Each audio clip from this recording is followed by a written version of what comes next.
So I think we might be able to mine the next Bitcoin on rented GPUs. I'm over here looking into BitTensor. The chat has convinced me on it. They said it's like a six-figure play, maybe. I don't know. I don't know anything. Actually, I know a little bit about it now. And what got me excited is that we might be able to use rented GPUs and use our machine learning knowledge in order to get an edge on BitTensor. Now, someone said that BitTensor is, in their eyes, the next Bitcoin with all the developer activity that's going on. Now, of course, he's very, very biased as he is trading it, dude, or he's mining it.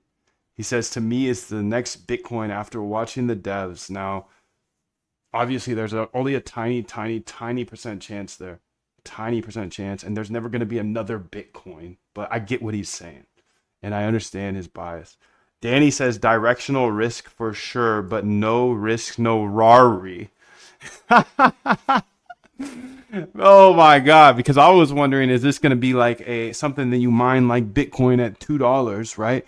And I'm sure a ton of people mined Bitcoin $2 on rented GPUs and then just paid off those GPUs with their profits. That's a big L when they could have been directional on it and kept those $2 Bitcoins and held it to whatever it's at now, dude. If you were a little directional with the mining. So I was curious, is it an arbitrage right now? Or do you have to be directional? Danny says directional risk for sure. No risk, no Rari, though. Maddie says there's a limited supply. It could be huge in the future, in my opinion. He's also the one that said after watching the devs, he thinks it's the next Bitcoin. This is the actual white paper here. We read through some Reddits, but it's very, very. You can Google BitTensor Reddit mining. There's very little information about that. We were just talking about how there is an edge in crypto when it's hard to do things. Because while crypto people are smart, ambitious, sometimes lazy, and don't want to go to new chains or set things up or don't know how to code, we know how to code. We got AI. We're the only ones that can use AI, dude. We're the only ones that get benefit.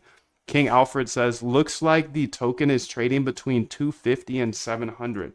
I haven't even looked at the token too much. Let's look at it. I looked at it briefly. So what is this? The highs were December 6th, 2024, and it is down 50%. Okay. So the lows are here in 24 as well. Oh, it's new? No, probably new on Binance, right? So the lows here are 200. It sounds like there's directional risk here. So it'd be one of those plays of, hey, if this actually is something in the future. I've heard people down here talk about it in PR, so I've just faded it entirely because Solana has all the volume right now. At least this last 18 months or so, it's had all the volume. So I think today I'm going to give it a fair shot because I've seen every single. We must keep moving. We must keep going. If you can't fly, run. If you can't run, walk. If you can't walk, crawl. But by all means, keep moving. Every single arbitrage, every single narrative, every single thing that has popped off in the last year or two has come through this chat early, very, very early. You got to follow the devs. And what are we? We're data dogs. So I got it when somebody says to me it's the next Bitcoin. I don't know Maddie at all. But when somebody says that, I wanna look into that bias. You know? I got time. That's one thing I do have is time and the ability to code forever. And I love this game. Let's see what else others have said. Love your inspiring vibes, Moondev. Thank you. It's its own chain. So that's I was looking up on Bird Eye over here, like Tau, BitTensor, but it's its own chain, dude. So let's close all these tabs. We were exploring BSC earlier today. over here reaching, trying to figure out if there's Hi any there, Doug from rotation. Towstat. Here's a couple of Hey, videos Mr. Travis. I want to watch here. Maybe we could start with these videos, these 5-minute videos here, and then dive into the white paper because then we'll understand the white paper better. So let's do that. One of the most frequently asked questions is, how do I start mining on the BitTensor network? And the answer is a kind of an interesting one. It's very different than most other.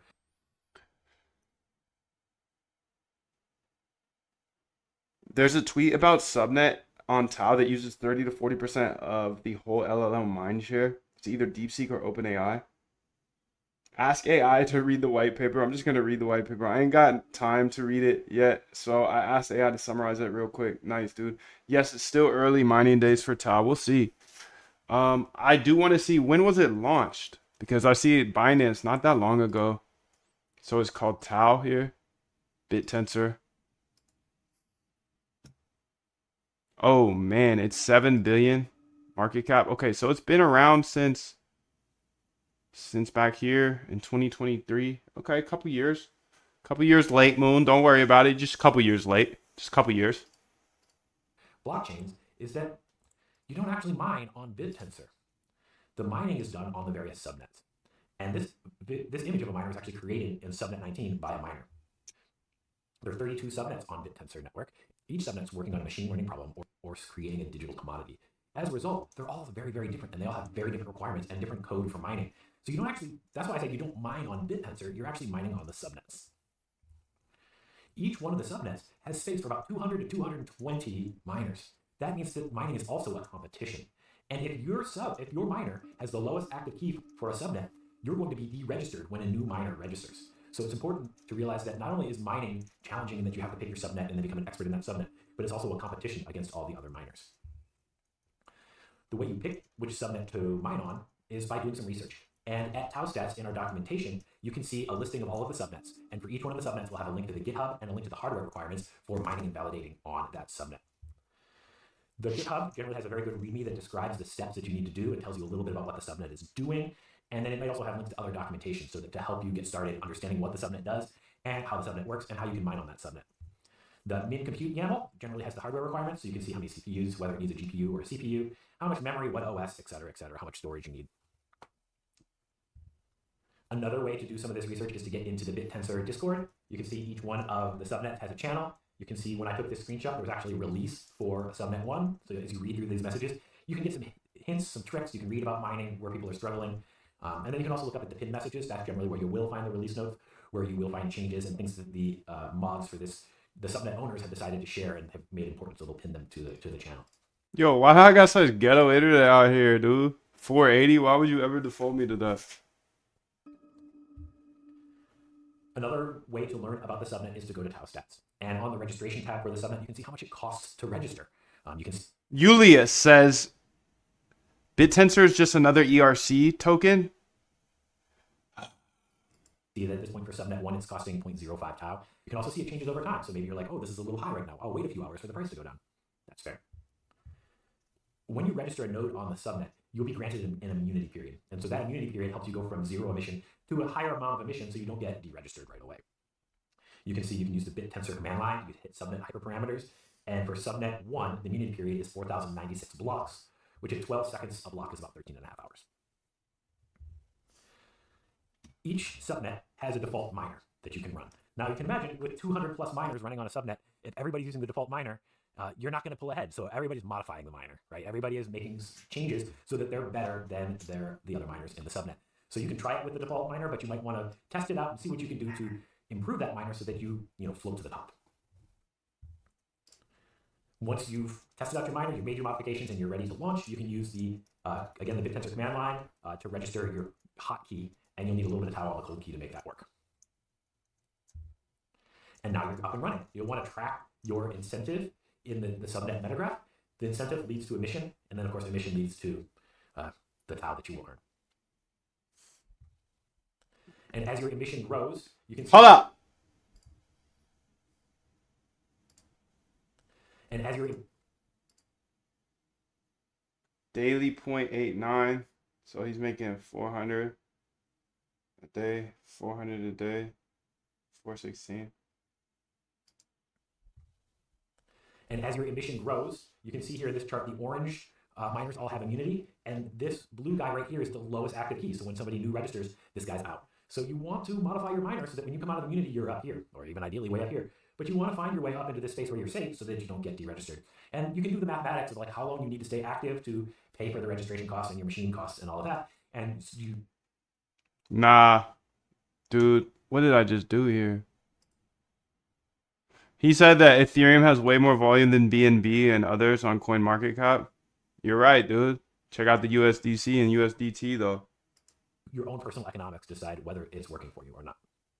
TauStats has a wealth of information about like how long you need to stay active to pay for the registration costs and your machine costs and all of that. And your own personal economics decide whether it's working. 364 here. Validators here. I just want to see how much they're making, dude. USD price. How much are people making per day in Tau? Because then, I mean, if you take directional risk, you know how that goes. These are all the subnets. So to me, it sounds like there's 32 different subnets here. Let's see. This looks like 64, but you know, you're actually mining on subnet, and you get removed if you're not in the top 200-ish, 220. And do some research on the subnet. GitHub has the README here. Keep improving. Who said Tau is at ERC20? Just reading about it, and it's definitely a separate protocol, not ERC20. Also, just read Zach BTC from 7 months ago report that BitTensor halted their chain for a while, June 2024, due to thefts and private key leakage. Damn, dude. That's some good intel, bro. Some good intel. I'm gonna go ahead and pop up this next video here. That was solid, bro. That was solid. Solid. The Tau Templar. This is a miner overview for BitTensor. First, let's review how Bitcoin mining works. In Bitcoin, mining consists of buying specialized machines with specialized hardware to guess the next Bitcoin lottery number. The first miner to broadcast to the rest of the network the winning number wins. In BitTensor, mining is very valuable, specialized work. We have miners and validators. Miners do the work, validators check the work. Work is different between each subnet. The storage subnet will require you to have a machine with high bandwidth and storage capacity. The price prediction subnet will require you to have a strong knowledge of trading. The ads subnet will require you to have marketing knowledge. The AI subnets will require you to have some AI knowledge. Miners are rewarded for doing their subnet's unique work. Right now, the maximum number of nodes within a subnet is 256. Most of those are miners, with a couple dozen being validators. So let's go through what is required for setting up a miner in order. First, you want to choose the subnet. They're all done. Nice. Yes, our slogan must be learn, baby, learn, so that we can Earn, baby, earn. Vastly different. Consider mining a subnet with less competition and therefore lower registration fees. The trade-off here, though, is that a new subnet owner probably has a less stable subnet and poorer documentation, which can be difficult when you're first starting out. So there's a trade-off there. Then jump on the subnet's Discord. There's a lot of information there. You can read through past messages, find some nuggets of wisdom. Then, if you click in Discord at the top on the pinned messages, every subnet has documentation, and you can find it in the pinned messages. Read through that. Once you've read through it, try running the code locally. Make sure it will run on your computer. Next, you'll want to look at renting a cloud miner from AWS, Azure, etc.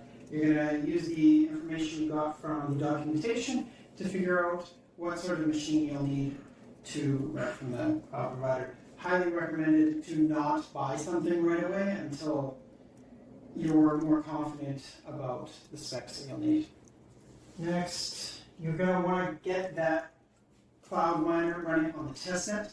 The testnet is a great way to get comfortable with the CLI and just confirm that everything's going to work when you go to the mainnet. Then you're going to pay your registration fee. The registration fee can range from 0.1 tau to 10 tau, depending on the competition within your subnet. Once you've paid that registration fee, you can finally get mining. You can monitor your miner using the CLI or taosets.io. And then the very last step is forever optimize. As I said before, when you read the documentation, you find that the base code for the miner is included there, publicly available. The code for the validators is there. You can privately add whatever special sauce you might want to your miner's code, as long as it satisfies the validator code when it goes to check your work. So to make more money, consider the type of machine that you're getting. Maybe you're overspending, you don't need one as powerful as you bought, or you need something more powerful to get more rewards. Then